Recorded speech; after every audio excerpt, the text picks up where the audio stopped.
Okay, so this lesson should mostly be review for you. This is the Introduction to Nonfiction lesson. You've covered nonfiction in previous years, so hopefully none of this information is new or startling to you. But since we are about to begin the nonfiction unit, and I'm going to be throwing out terms that I expect that you've seen before, it would be a good idea to review them so that you know what in the world I'm talking about. So let's take a look at nonfiction.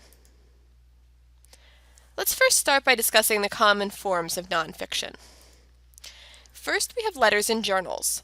Letters and journals contain personal thoughts and reflections. And then we have biographies. Biographies are the life story of a person written by someone else. Important to note about biographies that they are written by someone else. Whereas an autobiography is the writer's own account of his or her life. So autobiography, written by that person. Biography, written by someone else. Media accounts are also considered to be forms of nonfiction.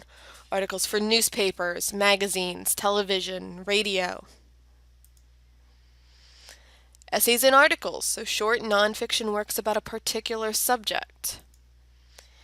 And editorials. Editorials are articles in a newspaper or other periodical, so it could be like a magazine, or on a website presenting the opinion of the publisher, writer, or editor. Let's look at some different examples of essay types. First type of essay is the expository. Expository essays present facts, discuss ideas, or explains a process, so tells you how to do something. Persuasive essays are meant to convince the reader to adopt a particular point of view or take a particular course of action. So persuasive, it wants to persuade you to do something or think something or feel something. Reflective essays. These address an important event or experience and includes the writer's insights about the event's importance. Humorous, they're meant to entertain and evoke laughter. So humorous, they're supposed to be funny, they're supposed to make you laugh.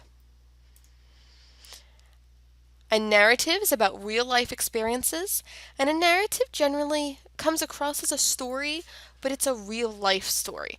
These are things that really happened. The characters are real, the actions that happen to the characters are real, but they often read like a story would read.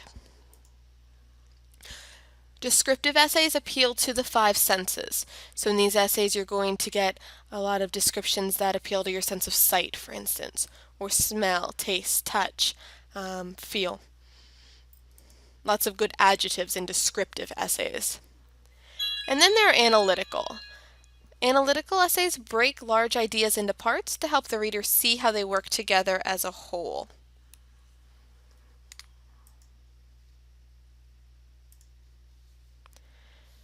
Okay, some elements of nonfiction. First thing we look at when we look at nonfiction is the organization. So how is the information presented to the reader? If it's presented in chronological order, details are presented in the order in which they occurred.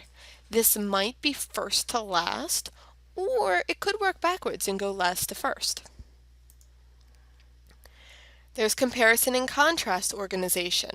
This shows the way in which two or more subjects are similar and different. Cause and effect shows the relationship among events. So this happened because this happened, or event 1 causes event 2 to happen. And problem and solution. In this type of organization, the author identifies a problem and then proposes a solution, usually with evidence to also go along with that solution, why that solution's the best choice. Some terms that you're going to hear quite a bit when we're talking about nonfiction. First of all, purpose. So what's the author's reason for writing? Why did he or she write this particular piece? And audience. So who the author intends to read the literature or hear the speech. Is the intended audience a group of teenagers? is the intended audience or group of politicians who is expected to be reading or to be listening to the piece of nonfiction. Point of view is the perspective from which the story or essay is told. So we have first person point of view, which is told by the author, and in first person you're going to see that word I used frequently. We also have third person, and in third person the author uses pronouns like he or she to give the account.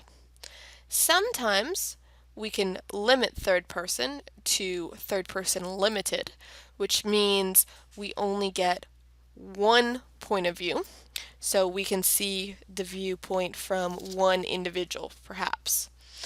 Or we have third person omniscient, where we get the whole story, we get everyone's point of view in it. But again, you're going to see the he or the she, this kind of feel that there's a narrator to the story.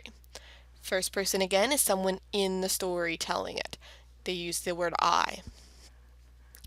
Tone is the author's attitude towards his or her subject. Might be formal, informal, serious, bitter, ironic, sarcastic.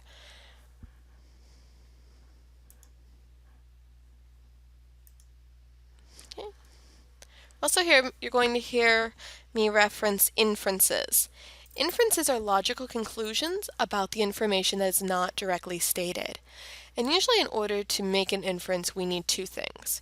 We need, first of all, clues from the text, and secondly, we need some kind of life experience that we can relate to those clues, that we can come to a conclusion. Generalization is a broad statement that applies to many examples, and again is supported by evidence. So you need to be able to support the generalization with very specific details, evidence from the text. Summarizing is when we give a brief account of the contents. So we've read a 5-page essay, and now we're going to give a 2-paragraph summary of the main things in that essay. The main idea is the central point of a passage or text. Supporting details are the examples, explanations, reasons that support the main idea. So the main idea is the big idea. The details, the supporting details, are the things that go back to the main idea, examples or reasons, etc. And we also need to consider fact and opinion when we're talking about nonfiction. So fact, remember, is something that we can prove. An opinion is someone's judgment or belief. It might be supported by facts, but we can't prove it. It's not necessarily supported by facts. So for instance, if we're describing the ocean, we can say that the ocean is made up of salty water, and that is a fact. An opinion might be that the salty water smells terrible. Okay, so yes, salty water does make up the ocean, that's a fact, but the fact that it smells terrible, well, that's my personal belief. That's my personal opinion. Okay, so that's just a brief overview of nonfiction. Again, you're going to hear those terms come up quite a bit in the coming weeks, and so it's really important that you understand them. As always, if you have any questions, please don't hesitate to ask.